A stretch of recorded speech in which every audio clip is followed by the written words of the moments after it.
తెలంగాణ రాష్ట్రంలో భూమికి బరువైనంత పంట పండడం వలన అన్ని రైసు మిల్లుల్లో కూడా దొడ్డు బియ్యము బాయిల్ రైస్ పేరుకపోవడం జరిగింది. ఈ ప్రభుత్వము ఈ పేరుకపోయిన ధాన్యాన్ని మొత్తం కూడా 38 లక్షల మెట్రిక్ టన్ ధాన్యాన్ని ఓపెన్ యాక్షన్ ద్వారా బయట సంస్థలకు అమ్మాలని చెప్పేసి టెండర్ పిలవడం జరిగింది. 38 లక్షల మెట్రిక్ టన్ ధాన్యాన్ని అమ్మడం, దాని ద్వారా 7,626 కోట్ల రూపాయలు ఆదాయాన్ని 90 రోజుల లోపల ప్రభుత్వానికి కట్టాలి.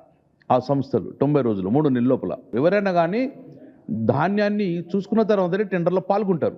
ఆ ధాన్యాన్ని చూసుకొని టెండర్లో పాల్గొన్నారు, ఈఎండి కట్టుకున్నారు, ఈఎండి కట్టేశారు.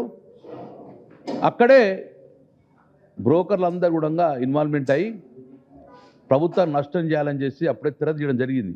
ఈరోజు రైస్ మిల్లర్ దగ్గర ధాన్యం ఉన్నది, మేము ధాన్యాన్ని పెడతాం తీసుకోండి అంటే మాకు ధాన్యం వద్దు, ఎక్స్ట్రా డబ్బులు ఇవ్వాలని చెప్పేసి యథేచ్ఛగా వారు డిమాండ్ చేయడం, రైస్ మిల్లర్లందరూ కూడా మా దగ్గరికి రావడం, వారు మొరబెట్టుకోవడం, ఇంత అన్యాయం ఉంటుందా, మేము మా దగ్గర ఉన్న బియ్యాన్ని వడ్లను మేము పెడతామంటే కూడా మాకు వడ్లద్దు, మాకు నగదు రూపాయలు ఇవ్వాలని చెప్పేసి అఫీషియల్గా 2,007 రూపాయలు ప్రభుత్వం కట్టేది ఉంటే 2,230 రూపాయలు అఫీషియల్గా వాళ్ళు వసూలు చేసిండ్రు ఆ కాంట్రాక్టర్.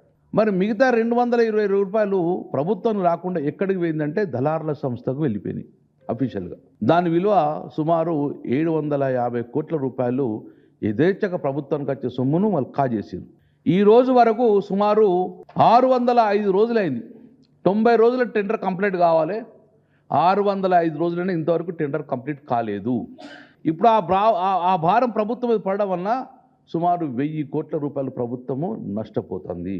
12వ లాట్ నెంబర్ 12, ఆ సంస్థ పేరు కూడా హిందుస్థాన్ లిమిటెడ్ కంపెనీ. ఇది నిజామాబాద్లో వీళ్ళు టెండర్ పాల్గొన్నారు. వీళ్ళు ఈఎండి రిటర్న్ ఇవ్వాలని చెప్పేసి ప్రభుత్వం నిర్ణయం చేసుకున్నది. ఫెయిల్యూర్ అయిన కాంట్రాక్టర్కు ఈఎండి ఇచ్చిన దాఖలాలు ప్రప్రదంగా తెలంగాణ రాష్ట్రంలో కనబడ్డది. ఇంతవరకు ఇక్కడ కనవాలి.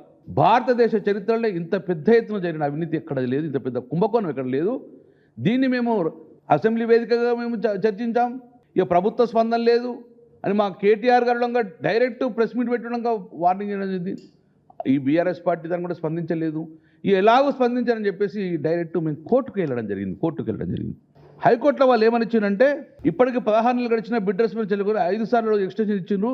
దాని తర్వాత వాళ్ళు కోర్టుకు పోతే మాకు టైం ఇవ్వాలని చెప్పి 15 సార్లు ఎక్స్టెన్షన్ అడిగిండ్రు. ఎందుకోసం మీరు 15 సార్లు ఎక్స్టెన్షన్ తీసుకున్నారు?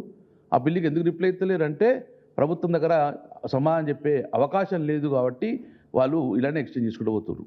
నేను సూటిగా ఇక్కడ ఉన్న బండి సంజయ్ గారు కేంద్ర మంత్రిని, తర్వాత కిషన్ రెడ్డి గారు కేంద్ర మంత్రిని, వీళ్ళందరూ బీజేపీ పెద్దలు కదా, ఎందుకు మీరు సపోర్ట్ చేస్తున్నారు ఈ రాష్ట్ర ప్రభుత్వానికి ఇంత కుంభకోణానికి? ఎందుకు మీరు స్పందిస్తలేరు? మీ బాధ్యత లేదా? ఫుడ్ కార్పొరేషన్ ఆఫ్ ఇండియా సెంట్రల్దే కదా, మీకు బాధ్యత లేదా? కాబట్టి ఇమ్మీడియట్గా మీరు కూడా స్పందించి రాష్ట్ర ప్రభుత్వ ఖజానా కాపాడండి. డెఫినెట్గా మాకు కోర్టుల మీద నమ్మకం ఉన్నది, కేంద్ర ప్రభుత్వం మీద సిబిఐ ఈడీఐ మీద నమ్మకం ఉన్నది. వీళ్ళు మండేని అప్రోచ్ అవుతాం. దీని యొక్క రాష్ట్ర ఖజానాకు డబ్బులు జమ అయ్యేదాకా, ఎవరైతే అవినీతి పరులు ఉన్నారో వాళ్ళందరి మీద యాక్షన్ తీసుకునే దాకా బీఆర్ఎస్ పార్టీ పోరాడుతూనే ఉంటుంది. Thank you.